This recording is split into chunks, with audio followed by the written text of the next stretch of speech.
Hello guys, if you're watching this video right now, you probably know what 3D camera tracking is, but you just realize that there's something wrong with your track. Sometimes it just turns out to be janky looking where the 3D element you put in tends to jump around a little bit. There could be many reasons to this, but I'm going to tell you 3 major mistakes I made when I started out. So let's move on to mistake number 1. Now, as a beginner filmmaker or sometimes even as a professional one, you might not have the best gear possible to capture the video, which is why I'm going to use the video shot on this Redmi Note 8 Pro, which does have 4K capabilities, but the video is just not good enough. Now, devices like these tend to give you smooth footage, not smooth as in stable, but smooth as in a little smudgy. Now what this does is that 3D camera tracker is not able to find distinctively visible points in the scene, and even if it does, the points tend to jump around to the nearest similar looking point, which gives you a bad track. Now what you're gonna have to do is add that sharpness yourself in post. And how you're gonna do this is by an effect that is available in After Effects that's called unsharp mask.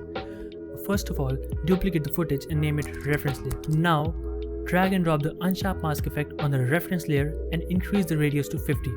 You can immediately notice the difference between the original and the reference layer. Now duplicate this effect on the same layer and reduce the radius to 25 or 20 depending on your footage. Now you'll see more sharpness and more detail. Now you can duplicate this effect a couple more times or not depending on your scene. Just stop at the point where you think there is enough detail and contrast for the tracker to find those points. Now you might say that the video now looks like shit, you can't really use it, but that's why I asked you to duplicate your footage. You still have the original footage, you just have to use the tracking data from this footage and do the final compositing on the original footage. So let's move on to mistake number 2.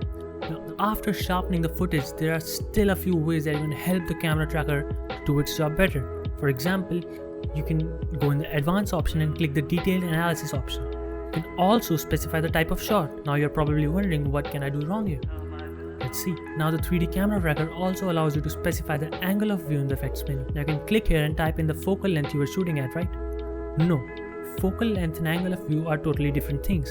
You can go online and search focal length to angle of view table and you can find it pretty much very easily, and then type in the corresponding angle of view to your focal length. Now let's move on to mistake number 3.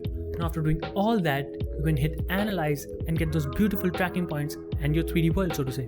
But when you import a 3D object into the scene or convert a 2D solid into a 3D solid, you might observe that there is something weird with it. It's either weirdly oriented or weirdly positioned into the 3D world. Sometimes so far back that it's so small that you can't see it. Now this is because you haven't normalized the scene.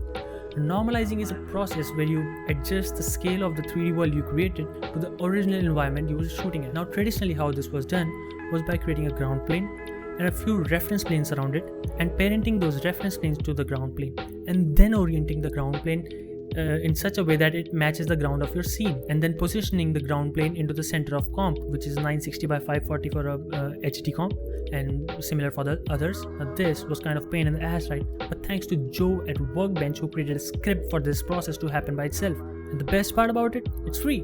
Now there was another drawback with the traditional method. After you had normalized your scene, you could not add another solid because the solids you created earlier have changed their orientation and position. So what this script does is saves that data in a hidden layer where you can create a new solid again and just press the add button and it will add the solid to your normalized scene.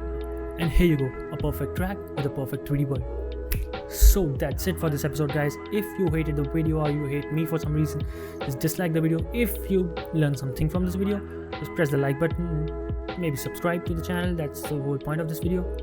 Thank you. See you next time. Goodbye.